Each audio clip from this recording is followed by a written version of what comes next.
তারেক রহমানের চীন সফরে সত্যিকারের কিছু অ্যাচিভমেন্ট আছে। সেটা কি? আমি আমার লাস্ট ভিডিওতে সেটা ব্যাখ্যা করেছি, তাও আবার ঝালায়নি। এই অ্যাচিভমেন্টে কি সেটা কিন্তু বিএনপি একবারও বলে নাই বা বলতে পারে নাই। চীন সফরের সিগনিফিক্যান্ট অ্যাচিভমেন্ট কি এটা বিএনপি নিজেই কইতে পারে নাই।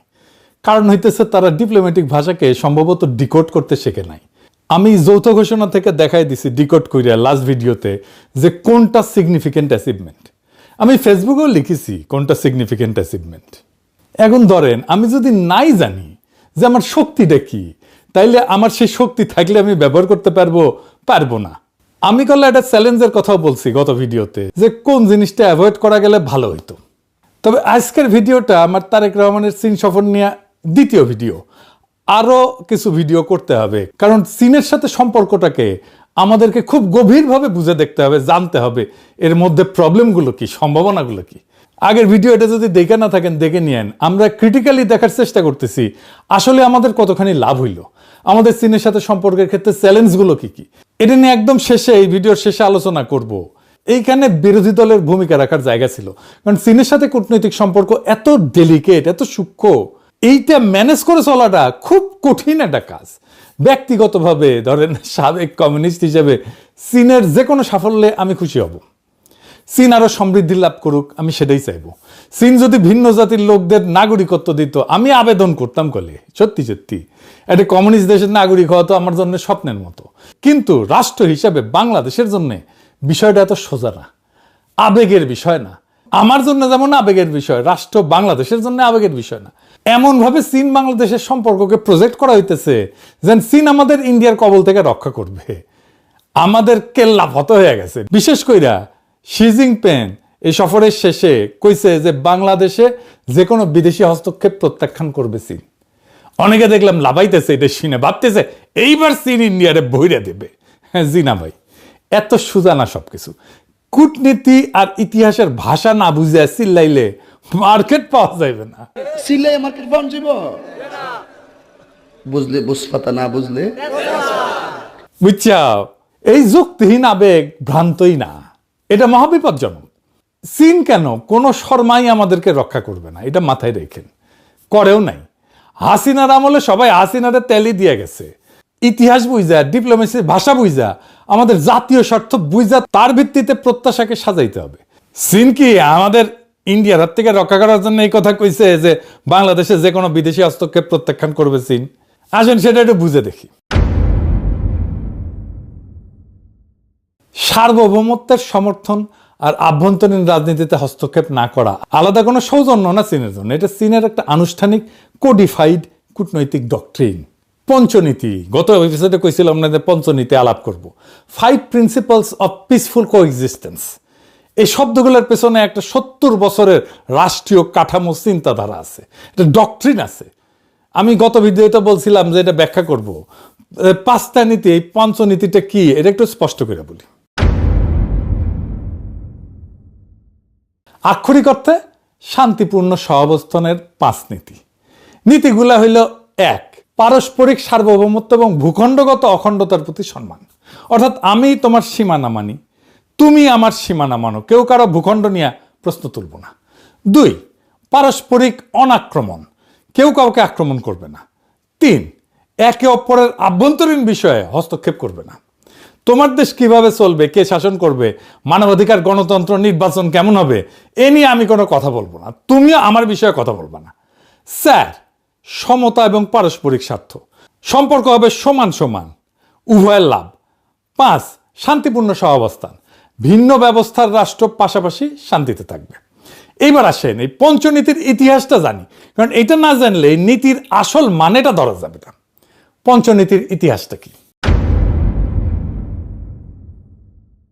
এই 5 নীতি চীন প্রথম আনুষ্ঠানিকভাবে ঘোষণা করে 1954 সালে 29 এপ্রিল ইন্ডিয়ার সঙ্গে তিব্বত নিয়ে একটা চুক্তির প্রস্তাবনায়। চুক্তির নাম ছিল agreement on trade and intercourse between Tibet reason and India.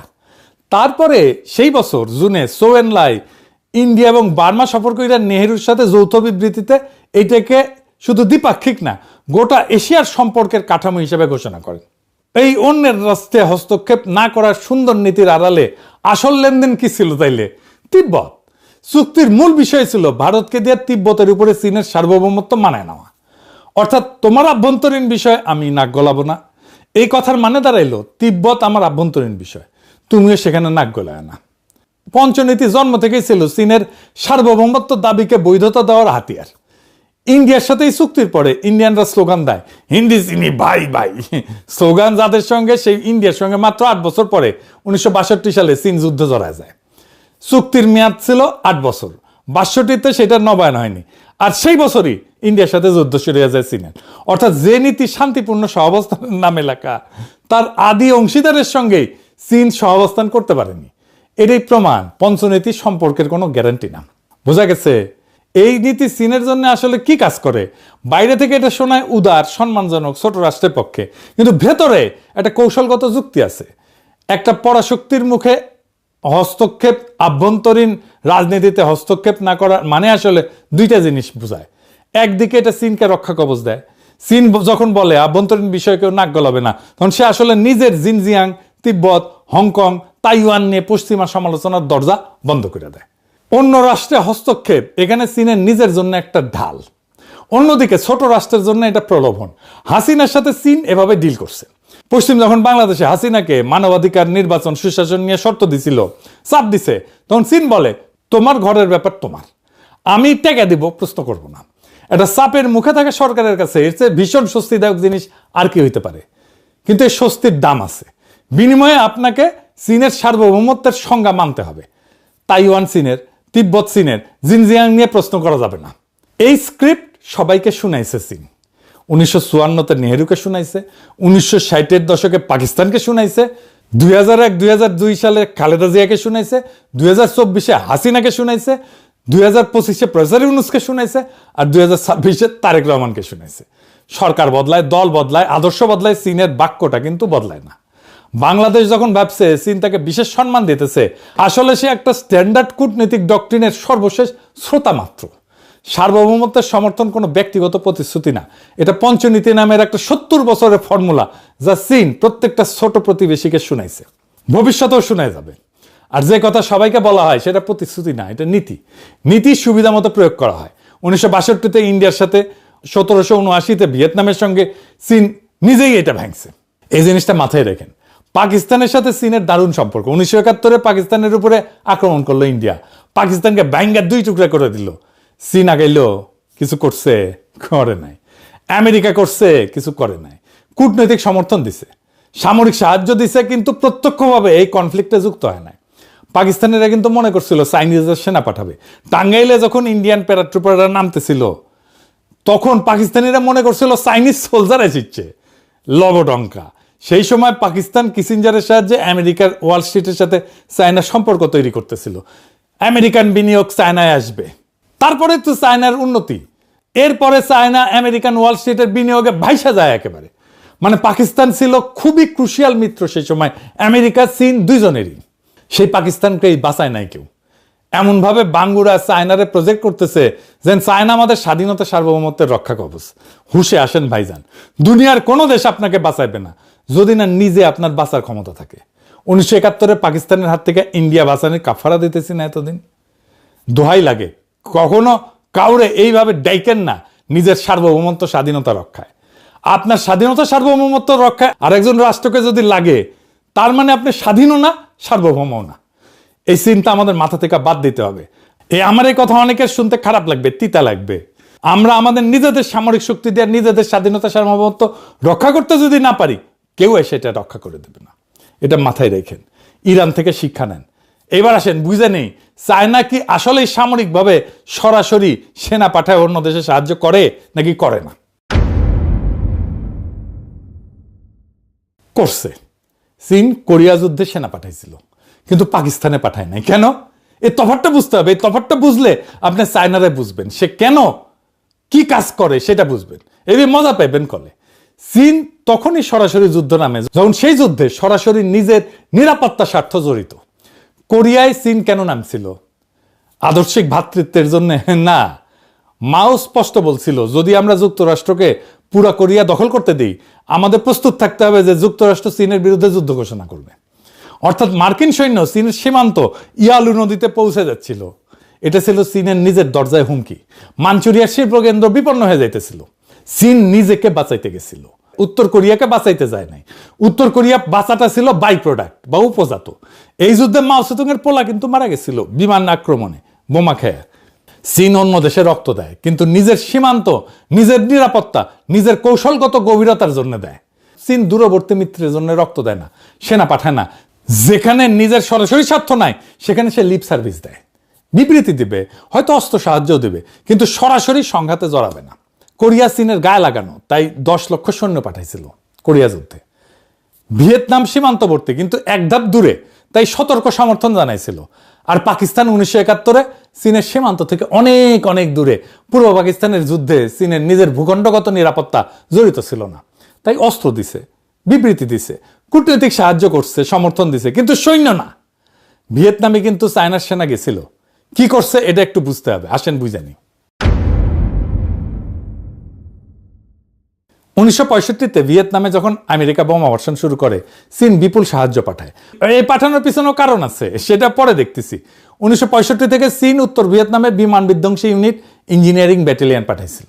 American বোমার ক্ষতি মেরামত, বিমান বিধ্বংসী কামান চালানো, রাস্তা রেল পুনর্নির্মাণ এবং রসদ পরিবহনের জন্য মোট 3,20,000 সৈন্য পাঠাইছিল এবং বছরে $18 কোটি অস্ত্র পাঠাইছিল।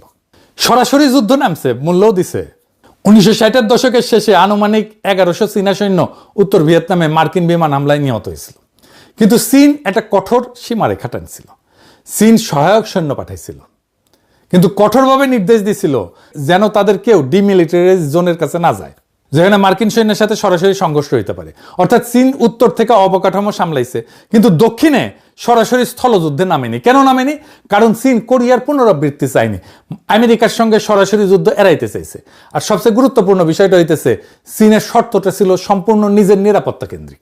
যদি আমেরিকা উত্তর ভিয়েতনামের নিচের দিকে আক্রমণ করত, চীন শুধু অস্ত্র বাড়াতো। কিন্তু যদি আমেরিকা উত্তর ভিয়েতনামের উপরের দিকে অঞ্চলে ঢুকতো বা দক্ষিণ চীনে বোমা ফেলতো, তবে মাও সরাসরি যুদ্ধ ইউনিট পাঠাইতে প্রস্তুত ছিল। খেয়াল করেন এই সীমারেখাটা, চীনের সীমান্তের কাছে এলে রক্ত, দূরে থাকলে শুধুই অস্ত্র। এটাই হুবহু কোরিয়ার যুক্তি এবং হুবহু পাকিস্তানের বিপরীত। আর ভিয়েতনামের সাহায্যের পিছনে অন্য জিনিস ছিল, প্রতিদ্বন্দ্বিতা, ভ্রাতৃত্ব না। 1965 সালে চীন ভিয়েতনামের সাহায্য হাত বাড়ায় সোভিয়েত ইউনিয়নের সঙ্গে প্রতিযোগিতার অংশ হিসেবে। অর্থাৎ চীনের এই ভাইয়ের মতো সাহায্য আসলে ছিল সোভিয়েতকে টেক্কা দেওয়ার কৌশল, হ্যানয়কে নিজের পক্ষে রাখার লড়াই। আবার মজার ব্যাপার কি জানেন? যেই মিত্রকে চীন রক্ত দিয়ে বাঁচাইলো, 1 দশক পরে তাকেই আক্রমণ করলো। 1779 সালে চীন উত্তর ভিয়েতনামে আকস্মিক আক্রমণ চালায়, সীমান্তের কাছে কয়েকটা শহর দখল করে নেয় এবং এটাকে শাস্তিমূলক অভিযান বলে। কারণ কি? যেদিন ভিয়েতনামের স্বার্থ চীনের স্বার্থের বিপরীতে গেল, সোভিয়েতের দিকে ঝুঁকলো সে, চীনের মিত্র কম্বোডিয়ার খেমার রুসকে উৎখাত করলো, সেদিন চীনের সব সাহায্য সেই মুহূর্তে অর্থহীন হয়ে গেল এবং সেই একই চীন বন্ধুকে আক্রমণ করলো। চীনের ভিয়েতনাম সাহায্য ছিল স্বল্প মেয়াদে সফল, কিন্তু দীর্ঘমেয়াদে ব্যর্থ। চীনের সমর্থন কখনোই আদর্শিক বা স্থায়ী না, সবসময় স্বার্থ নির্ভর এবং প্রত্যাহারযোগ্য। এটা মাথায় রাখতে হবে সবসময়। শুধু চীন না, সব রাষ্ট্রের ক্ষেত্রে এটা সত্য। রাষ্ট্র মানেই স্বার্থ, এই স্বার্থের বাইরে সে কখনোই যাবে না। ভিয়েতনামকে চীন রক্ত দিছে যতক্ষণ তার নিজের, মানে চীনের নিরাপত্তা মার্কিন সীমান্তে আসা ঠেকানো পর্যন্ত ছিল, বা কৌশলগত স্বার্থ সোভিয়েতকে টেক্কা দেওয়া, এই স্বার্থটা পূরণ করছে ততক্ষণ। যখন ভিয়েতনাম সোভিয়েতের দিকে ঝুঁকছে আর চীনের স্বার্থের বিপরীতে গেছে, তখন সেই একই চীন তাকে আক্রমণ করলো। অর্থাৎ চীনের কাছে মিত্র একটা চলমান হিসাব, স্থায়ী কোনো বন্ধন না। চীন যাকে রক্ত দিয়ে বাঁচায় তাকে স্বার্থ বদলাইলে আক্রমণ করতে পারে, ভিয়েতনাম তার প্রমাণ। আর বাংলাদেশকে বাঁচাইতে চীন রক্ত দেবে না, সেনাও পাঠাইবে না, আমরা তার সীমান্তবর্তী না। শুধু অর্থনৈতিক স্বার্থ আছে, তার জন্য চীনের সার্বভৌমত্বের সমর্থন সত্যিকার অর্থে কিছুই মিন করে না। চীনের বন্ধুত্ব একটা শর্ত সাপেক্ষ চুক্তি, যতক্ষণ আপনি চীনের স্বার্থে কাজে লাগতেছেন ততক্ষণে বন্ধু, যেদিন লাগবেন না সেদিন হয় উপেক্ষা, পাকিস্তানের মতো 1971-এ, নয় আক্রমণ ভিয়েতনামের মতো 1979-তে। চীন রক্ত দেয় নিজের সীমান্তের জন্য, কোরিয়ায়, উত্তর ভিয়েতনামে, কিন্তু চীনের রক্তও বন্ধুত্বের গ্যারান্টি না। আবদুল্লাহ আবু সাইদ উনি কহান, মানুষ তার স্বপ্নের সমান বড়। একইভাবে চীনের সমর্থন শুধু চীন না, যে কোনো রাষ্ট্রের সমর্থন তার স্বার্থের সমান বড়, তার চেয়ে 1 ইঞ্চি বেশিও না, কমও না। তাইলে বুঝেছেন নিশ্চয়ই, চীন আমাদের সার্বভৌমত্বের রক্ষক হইবে না। চীন ইন্ডিয়ারে ধমকায় দিলে, একটা ইন্ডিয়ার বিরুদ্ধে বিবৃতি দিলে ইন্ডিয়া দমে যাবে? যাবে না। দইমা গেলে 1971-এ যাইতো দমে, পাকিস্তান রক্ষা পাইতো, হয় নাই। যাই হোক, এখন আসি চীনের সাথে সম্পর্ক নিয়ে সবচেয়ে গুরুতর প্রশ্নের মুখোমুখি হই। কেউ এই আলাপটা করে না, কিন্তু এই আলাপ ছাড়া চীনের সাথে সম্পর্ক সম্ভবই না। দীর্ঘমেয়াদে এই জিনিসটা, এই প্রশ্নটার সামনাসামনি দাঁড়াইতে হবে। চীনের সাথে সম্পর্কে এই অস্বস্তিকর মোমেন্ট অফ ট্রুথ আসবে, সেটা কি আর কেমনি সেটা মোকাবেলা করব, সেটাই সবচেয়ে গুরুত্বপূর্ণ। এতক্ষণ যা বললাম সব অতীত আর বর্তমান। এবার ভবিষ্যতের একটা প্রশ্ন করি, যেটা থেকে কেউ পালাইতে পারবে না।